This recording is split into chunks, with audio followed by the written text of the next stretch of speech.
1 and liftoff of Discovery, hoisting harmony to the heavens. Hello everyone, today we are taking a look at NASA's Space Launch System. It has been around 50 years since the last time a human stepped foot on the moon. Since then NASA has worked on many different projects including sending rovers to Mars, incredible telescopes deep into space, and much more.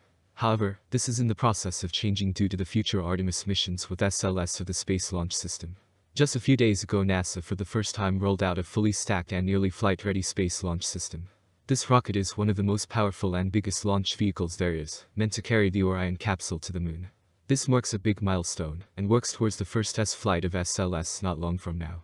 In addition, this rollout means SLS will soon perform some of the final tests and checks before the flight. It has been a long time coming for the Space Launch System. Billions of dollars and years of work have been put into this rocket meant to help establish a more permanent human presence on the moon. This upcoming launch will determine the future schedule and plans for SLS. Here I will go more in depth into the recent rollout and what to expect in the coming weeks prior to the first launch attempt.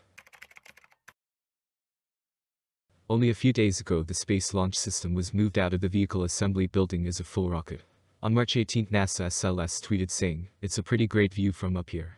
At 4:15 a.m. on March 18, 2022, the SLS rocket and at NASA Orion arrived at Launch Complex 39B. This tweet included a picture of the over 300-foot tall rocket moving towards the launch pad. This is in preparation for a final test before its Artemis 1 moon mission. The uncrewed flight test will pave the way for missions to the moon under Artemis, and the rocket rolled to the pad for a final test before launch. From this sacred and historical place, humanity will soon embark on a new era of exploration, said NASA Administrator Bill Nelson. He continued to mention, Artemis 1 will demonstrate NASA's commitment and capacity to extend humanity's presence on the moon and beyond. Stacked on the mobile launcher and mounted on the crawler transporter for a journey from the vehicle assembly building to launch pad 39B, it took 10 hours and 28 minutes for SLS and Orion to reach the launch pad 4 miles away. The trip began at 5:47 p.m. Thursday, March 17, and the 322-foot tall 3.5 million pound rocket and spacecraft arrived at the pad at 4:15 a.m. on March 18.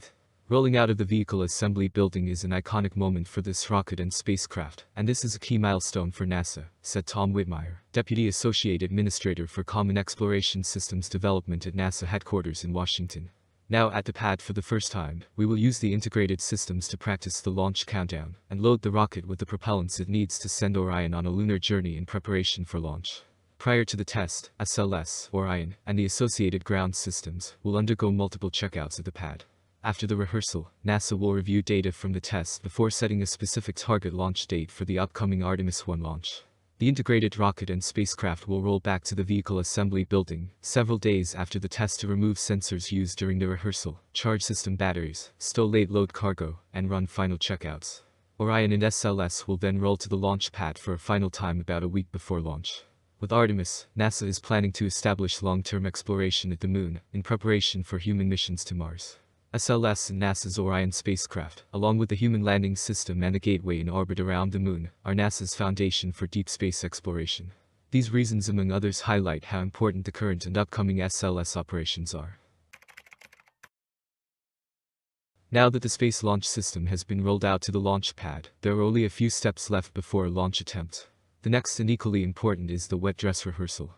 Specifically, engineers will conduct the final test, known as the wet dress rehearsal, of the Space Launch System rocket, Orion spacecraft, and exploration ground systems before the Artemis 1 launch at Launch Pad 39B at NASA's Kennedy Space Center in Florida.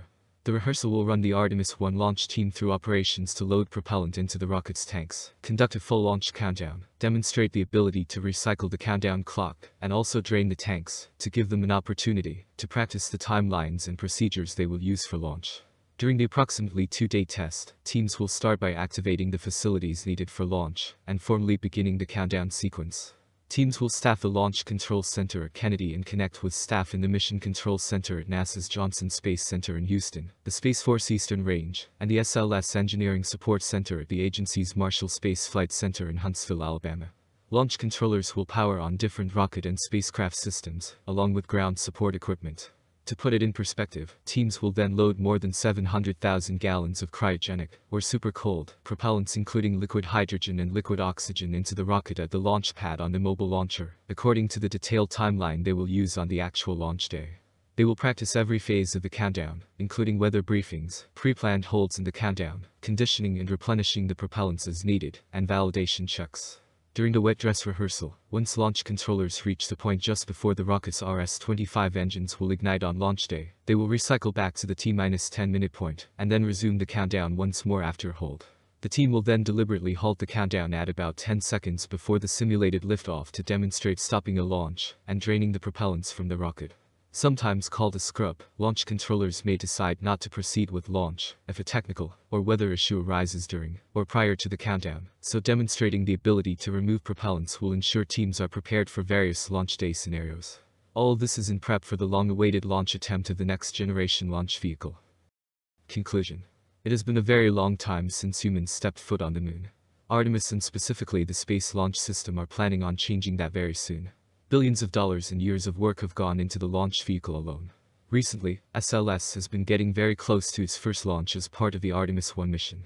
Only a few days ago the rocket was rolled out for the first time, and will soon go through a wet dress rehearsal. We will have to wait and see how the final tests and checks go, and the impact it has on the space industry. Thank you very much for watching.